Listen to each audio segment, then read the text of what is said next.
Ladies and gentlemen, boys and girls, children of all ages, welcome back to the channel. I'm Hoopa, and Pokemon has been in my life for 20 years. It's actually been a staple video game in my life for that long. But other video games have come and gone. Pokemon has stayed a constant in my life, and among that time, I have amassed a large number of Pokemon that I would consider my favorites. Now, we're not going to be focusing on all of them today, however, I want to tell you guys and share with you guys my top 15 favorite Pokemon of all time. Now, a few rules before we get started. There will be no legendary Pokemon. It's obvious they would take up most, if not all, the slots because I love all the legendary Pokemon, as well as the mythicals, and there'll be no evolutionary lines present taking up most of the list. What do I mean by that? Well, Pikachu, Raichu, and Pichu are not going to take up slots 5, 6, and 7. If I have a favorite Pokemon evolution line, I will pick the favorite Pokemon I have out of the evolution line, whether it be a 2-stage or a 3-stage, and whichever one I like the most will be on this list. So, yeah. So, without any further ado, let's get started on my top 15 favorite Pokemon of all time. First up on the list, we have Ninoking. Yes, Ninoking.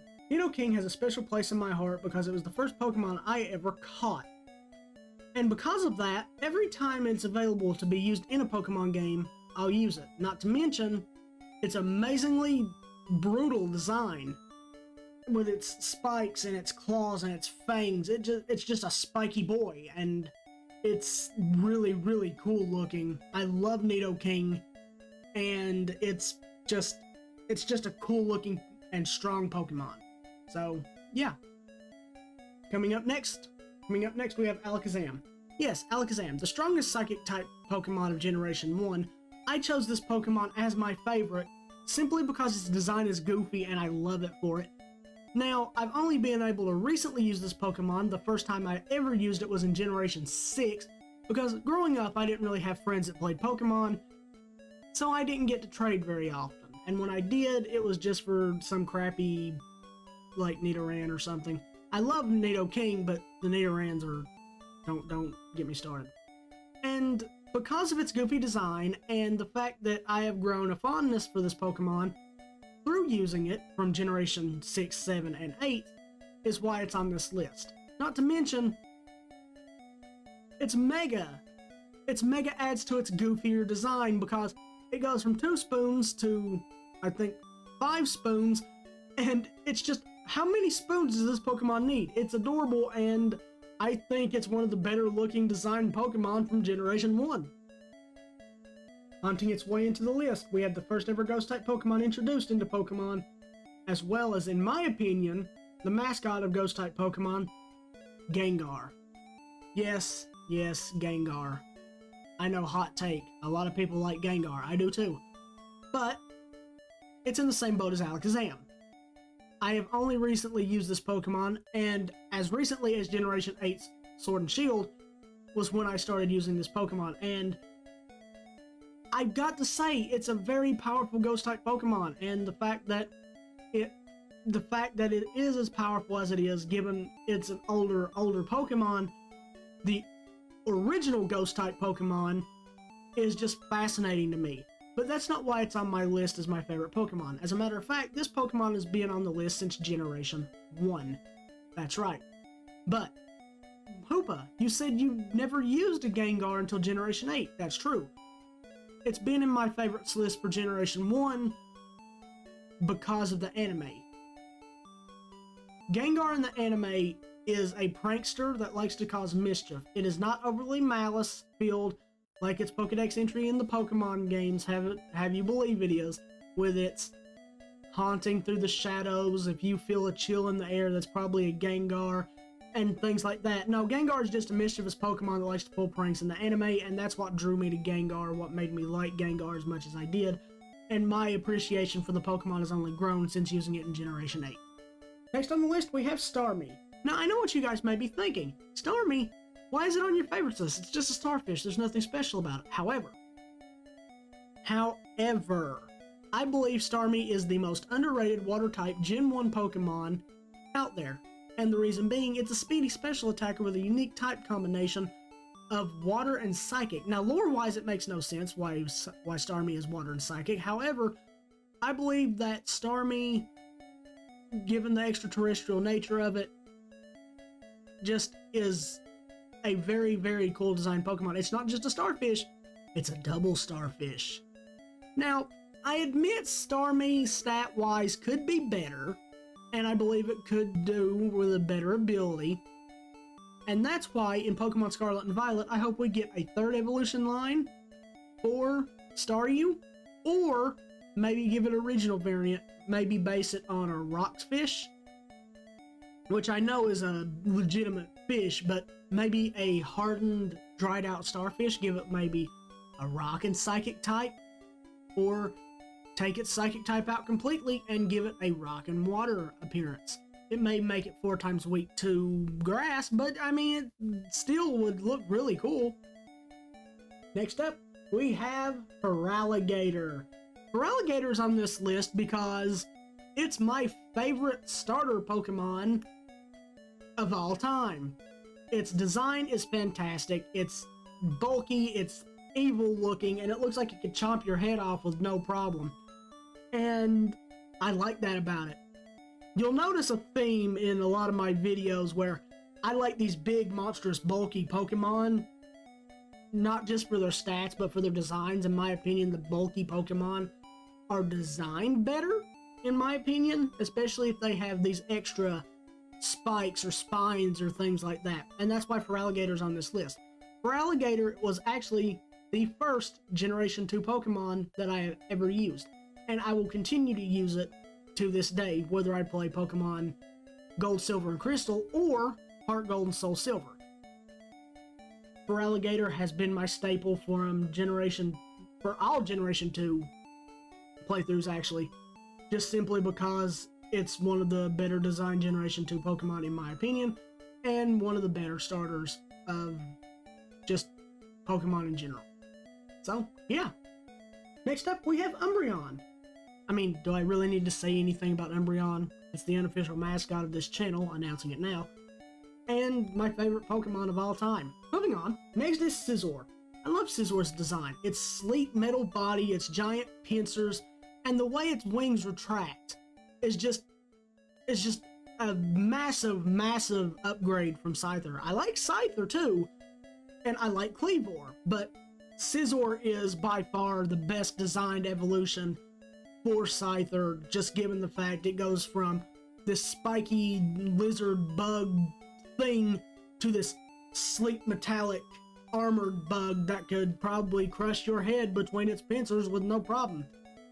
Actually, given that one of its Pokedex entries is the fact that it could smash a large boulder with its pincers with no problem.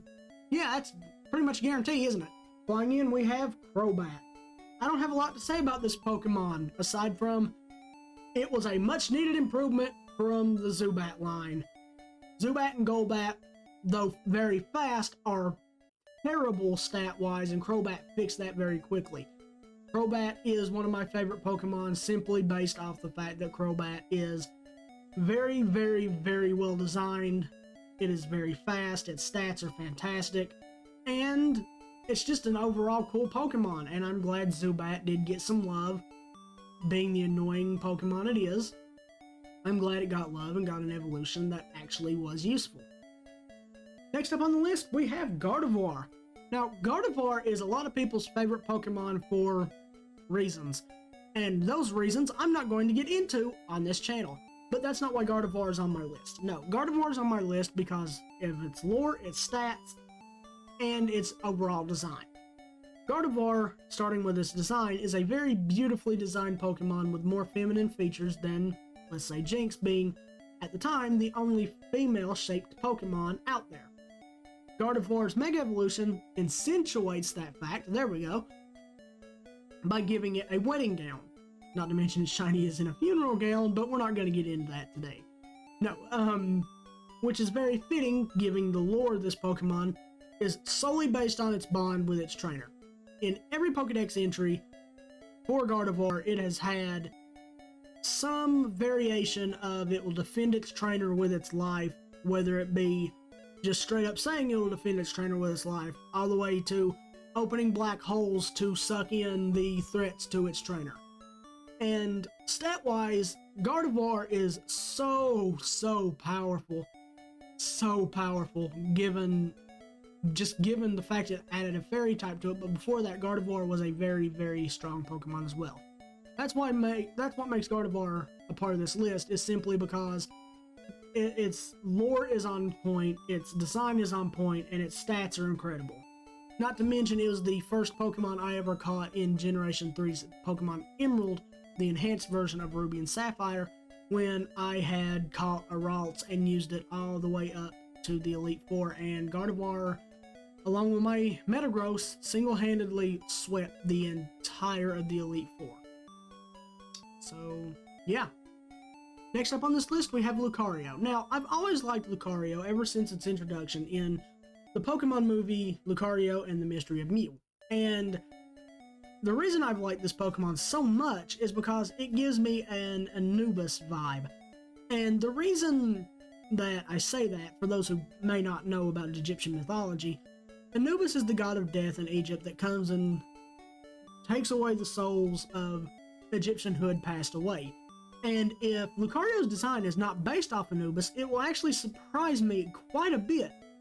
Now, the reason I said that is simply because Lucario has the ability to sense aura or the life force of other people and Pokemon, and it's a very Anubis thing to do. Not to mention, it's really well designed. I really can't say anything else other than it's really well designed, and I like it because it reminds me a lot of Anubis. Coming up, we have Electivire. Electivire is actually in the same boat as Alakazam and Gengar. Introduced in Generation 4, Electivire is the final stage of Elekid, and a very much needed stat boost to this evolution line, and one of the better designed electric-type Pokemon, in my opinion. Electivire is probably by far my favorite electric-type Pokemon, however, I've only recently used it. I started using Electivire in Generation 8 when I was able to obtain it, and upon using it, I have grown a much higher appreciation of this Pokemon and its power and speed.